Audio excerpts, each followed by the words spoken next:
Oh God, here goes. I lost all feeling from my head to my toes. You said some shit that I can't let go, so just stay tuned for the rest of the show.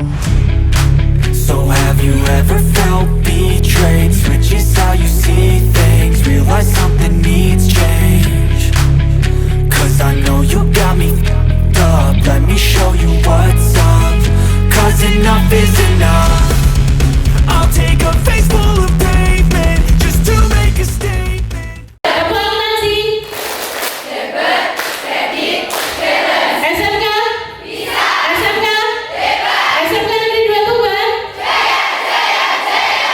Sebelumnya kami ucapkan selamat datang kepada rombongan dari SMK Negeri 2 Tuban.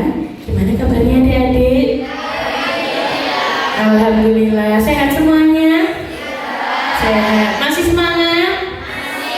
Ada yang mabuk perjalanan kah? Oh, aman ya? Oke, sebelumnya perkenalkan, saya Latifatul Lela Putri atau biasanya dipanggil Latifah. Hari ini sebagai pembawa acara akan memandu kegiatan pada hari ini, pembelajaran langsung dari kompetensi keahlian akuntansi dan keuangan lembaga. Kelas berapa ini semuanya? Kelas 11. Izinkan saya sebagai pembawa acara untuk membacakan susunan acara kita pada pagi hari ini, siang hari ini ya. Yang pertama ada pembukaan, yang kedua ada menyanyikan lagu, dan yang ketiga ada sambutan-sambutan. Yang keempat ada penyerahan cindera mata dari SMK Negeri 2 Tuban kepada PT Cipta Sarana Celekia, dan selanjutnya adalah sesi penyampaian materi yang nantinya akan disampaikan oleh Bapak Tommy, dan diakhiri nanti dengan office tour. Jadi adik-adik akan kita ajak untuk keliling-keliling di kantor PT Cipta Sarana Celekia, di mana PT Cipta Sarana Celekia ini di satu rumah ada 3 lembaga. Yang pertama ada PT Cipta Sarana Celekia, yang kedua ada kantor akuntan publik Abdul Ghani dan rekan, dan yang ketiga ada kantor konsultan pajak Dr. Andes Agus Sambodo dan rekan. Yang terhormat kepada Kepala SMK Negeri 2 Tuban, dalam hal ini diwakili oleh Ibu Amelia selaku Ketua Kompetensi Keahlian Akuntansi dan Keuangan Lembaga dari SMK Negeri 2 Tuban. Yang saya hormati Pak Tommy yang hari ini bisa hadir, salah satu tenaga ahli kami di PT Cipta Sarana Celekia, serta jajaran manajemen dari PT Cipta Sarana Celekia, dan tidak lupa adik-adik semuanya, ini kelas 11 ya, akuntansi ya, betul ya, dari SMK Negeri 2 Tuban. Baik, puji syukur kita panjatkan kehadirat Allah Subhanahu wa Ta'ala, karena berkat rahmat hidayah dan karunia-Nya kita bersama-sama dapat berkumpul di Geraha Sunrise hari ini dalam kegiatan pembelajaran langsung ya, dengan materi hari ini yaitu tentang pasar modal. Nah, adik-adik sekalian, mohon maaf seperti tadi yang disampaikan oleh Bu Amelia, seharusnya yang hadir hari ini yang menyambut adik-adik semuanya dan Bapak Ibu sekalian adalah Mr. Alfi selaku direktur kami, namun mohon maaf tidak bisa hadir di tengah-tengah kita karena ada masalah kesehatan ya.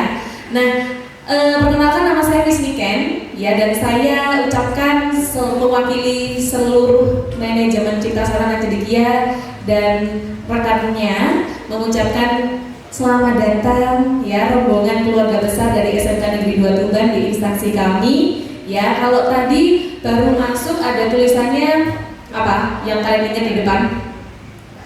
Apa ya?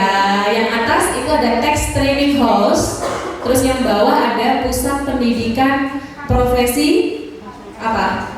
Profesi apa yuk? Konsultan Pajak level A, B, dan C ya. Dan kalian hari ini pembelajaran langsungnya ada di 3 instansi sekaligus, yaitu yang pertama di PT Cipta Sarana Celekia atau familiarnya disebut Rumah SMK ya. Yang kedua di kantor konsultan pajak Dr. Andes Agus Sambodo dan rekan. Jadi ada kantor konsultan pajaknya. Dan yang ketiga di kantor akuntan publik atas nama Bapak Dr. Andes Abdul Ghani Abu Bakar dan rekan. Nah, hari ini ya adik-adik sekalian, kita akan pembelajaran langsung materinya pasar modal. Tapi sebelum materi nanti saya kenalin dulu ya Cipta Sarana Celekia. Jadi Cipta Sarana Celekia ini kita ya nanti ada 3, tadi sudah saya sebutkan, rumah SMK, kantor konsultan, dan kantor akuntan publik. Untuk lebih detailnya, adik-adik sekalian nanti akan kita bawa ke office tour. Ya, kita office tour di bawah, ngecek kerja langsung, melihat proses kerja langsung teman-teman akuntansi itu seperti apa di bawah.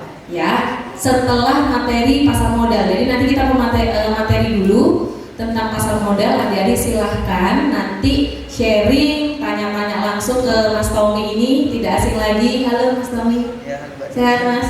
Sehat dong. Single ya Mas? Masih. Iya, jadi silakan nanti bisa langsung tanya-tanya. Jadi Mas Tommy ini dulu ceritanya kok bisa jadi tenaga ahli cipta sarana cedekia. Awal mulanya Mas Tommy dulu ikut pelatihan brevet yang itu deh, yang dibawa pelatihan profesi konsultan pajak itu ya, brevet A, B, dan C, betul ya Mas Tommy. Kemudian setelah mengikuti pelatihan kurang lebih selama 2,5 sampai 3 bulan, wah ini kok pas ini ya, kelihatannya cocok, kita mulai ajak untuk menjadi asesor uji kompetensi awalnya. Kemudian mulai kita libatkan di konsultan, di audit, dan di konsultan pajaknya juga sampai sekarang, alhamdulillah. Oke, bismillahirrahmanirrahim. Assalamualaikum warahmatullahi wabarakatuh. Oke, terima kasih atas kesempatannya. Terima kasih atas kehadiran dari adik-adik sekalian yang jauh-jauh dari Tuban ya ke sini. Terima kasih juga Bapak Ibu pendamping guru. Semoga sehat selalu ya untuk mendampingi adik-adik sekalian. Oke, izinkan saya perkenalkan diri terlebih dahulu untuk membahas terkait investasi saham. Langsung aja ya. Nah, alangkah bagusnya kalau kita awali dari data. Kalau dilihat dari data, coba lihat jumlah investor di Indonesia semakin tahun semakin naik, gitu ya. Sebabnya ini ada udah pinter ya dalam membaca chart ini ya. Bahkan kenaikannya itu dalam waktu 5 tahun terakhir tumbuh 10 kali lipat. Dan kemarin sempat trending ketika masa pandemi. Kalian mengalami ya masa pandemi kemarin ya?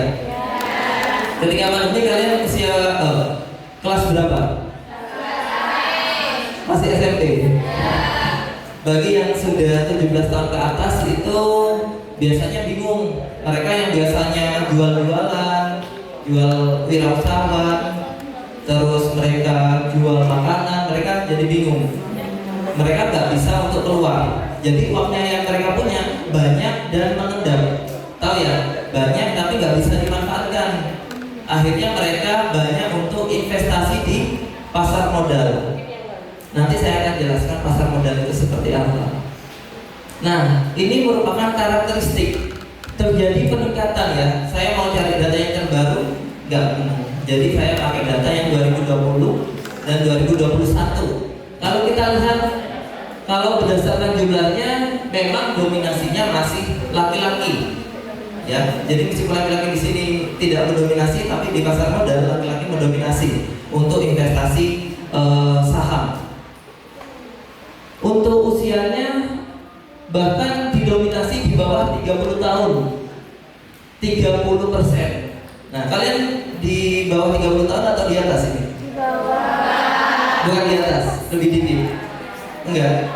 Saya juga masih di bawah 30 tahun soalnya. Jadi masih dalam kategori ini. Untuk tingkat pendidikan ternyata didominasi kenaikannya ya dari SMA ke bawah, dari yang 2020 cuma 48%, sekarang 56% gitu. Jadi terjadi kenaikan. Jadi anak-anak yang usia SMA ke bawah, yang minimal jenjang pendidikannya SMA ke bawah, banyak yang berinvestasi di pasar modal sekarang. Jadi kalian itu udah bisa investasi ke pasar modal. Nah, kalian di sini ada yang usianya 17 tahun? Siapa yang 17 tahun ke atas? Ya ada sebagian lah ya. Yang belum, ketika sudah 17 tahun sudah bisa investasi di pasar modal. Karena syaratnya harus 17 tahun ke atas. Ya. Kalian yang belum, kalian bisa belajar dulu. Gimana caranya ketika mulai pas usianya, kalian bisa langsung investasi. Gitu ya. Karena banyak orang kaya dari pasar modal. Gitu. Oke, apa itu saham? Nah, di pasar modal paling sering kita kenal itu saham. Pernah tahu saham? Saham. Perusahaan itu ada yang tertutup, ada yang terbuka. Pernah tahu? TBK gitu biasanya. Biasanya perusahaan TBK contohnya apa? TBK yang kalian ketahui. Apa? BCA TBK. Apalagi? Banyak produknya di Indonesia. Mobil-mobil, motor-motor biasanya pakai motor apa? Honda, Suzuki. Itu TBK ya, Astra Internasional, atau kode sahamnya ASTI. Gitu. Terus apa lagi? Makanan Indofood, pernah tahu? Makanan Mimi, suka mie di sini? Sudah. Itu INDF atau ICBF apa FP ya, saya lupa. Nah, itu kode sahamnya Indofood. Jadi semua perusahaan itu punya perusahaan yang besar itu biasanya TBK atau terbuka. Kalau perusahaan terbuka, sahamnya akan dijual ke publik. Jadi kalau kalian membeli sahamnya, kalian kalau ada rapat-rapat itu biasanya kalian nanti diundang. Kayak saya biasanya kalau ada rapat, saya kan punya saham di Indofood, sekarang INDF sama ASTI. Nanti deh saya kasih tahu. Saya lupa juga sih ASTI. Itu lebih ke properti. Sekarang yang lagi booming sahamnya properti. Oke, di Indofood sama di ASTI ketika ada rapat pemegang saham saya juga diundang. Meskipun diundangnya itu dalam bentuk online. Kalian cukup membeli satu lot, istilahnya satu lot. Satu lot itu 100 lembar saham. Itu kalian sudah bisa dikatakan pemilik dari perusahaan tersebut. Jadi kalau kalian pengen menjadi pemilik perusahaan dengan uang yang minimal, itu cukup investasi di saham. Meskipun kepemilikan kalian cuma 0,001% mungkin ya, tapi gak apa-apa, kalian termasuk pemilik dari perusahaan itu. Jadi kalian keren nanti kalau misalnya ditanya orang lain pekerjaannya apa, saya pemilik dari Indofood. Karena memang realnya, karena kalian membeli saham di sana, gitu.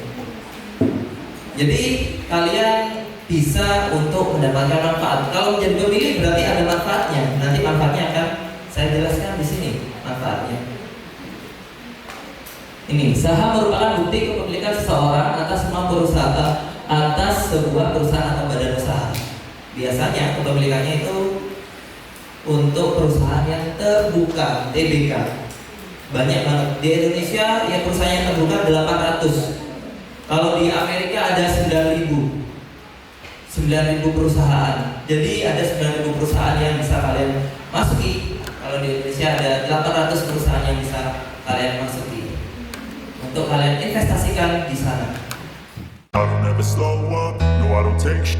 I got no love for the fakeness. If you wanna play tough and wanna hate this, I'll always show up. I don't ever slow up, no I don't take